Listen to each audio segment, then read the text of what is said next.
Hi అండి. Welcome to డుమ్ని రంగోలి 39. ఈరోజు మీకు 11 చుక్కల ముగ్గు చూపించబోతున్నాను. ముందుగానే చుక్కలు పెట్టేసుకున్నానండి. ఇప్పుడు మధ్యలో ఇలా డిజైన్ వేసేసుకుంటున్నాను. ఇక్కడ చుక్కకి రౌండ్ వేసేసుకుంటున్నాను మధ్యలో చుక్కకి. ఇప్పుడు ఈ చుక్కకి మళ్ళీ ఈ మధ్యలో చుక్కకి కలుపుతూ ఇలా డిజైన్ వేసేసుకోవాలి. ఇటువైపు కూడా అంతే. ఈ చుక్కకి మధ్యలో చుక్కకి మరి ఈ చుక్కకి ఇలా ఇటువైపు చుక్కకి మధ్యలో చుక్కకి ఇలా కలుపుతూ డిజైన్ వేసేసుకుందాం మనము. అన్ని వైపులా ఇలాగే వేసేసుకోవాలండి. ఇలా అన్ని వైపులా వేసుకున్న తర్వాత ఇప్పుడు ఈ చుక్క నుంచి ఎదురుగుండే చుక్కకి ఇలా డిజైన్ వేసేసుకోవాలన్నమాట. మళ్ళీ ఈ 3 చుక్కలకి ఇలా కలిపేసుకోవాలి.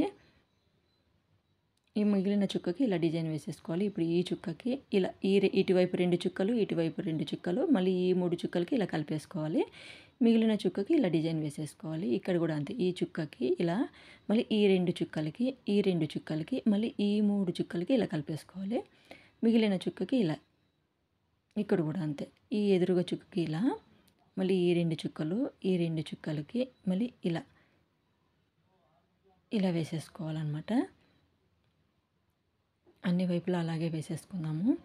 ఫెస్టివల్ టైంలో ఈ ముగ్గు వేసుకుంటే చాలా బాగుంటుందండి. అది కలర్స్తో వేసుకుంటే ఇంకా బాగుంటుంది.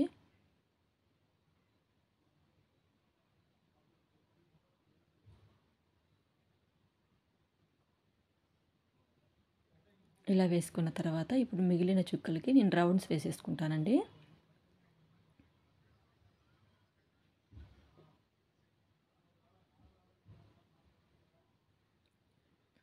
ఇప్పుడు పెన్సిల్తో ఇలా వేసేసుకుంటున్నా. ఇలా డిజైన్ చేసేసుకుంటాను నేను.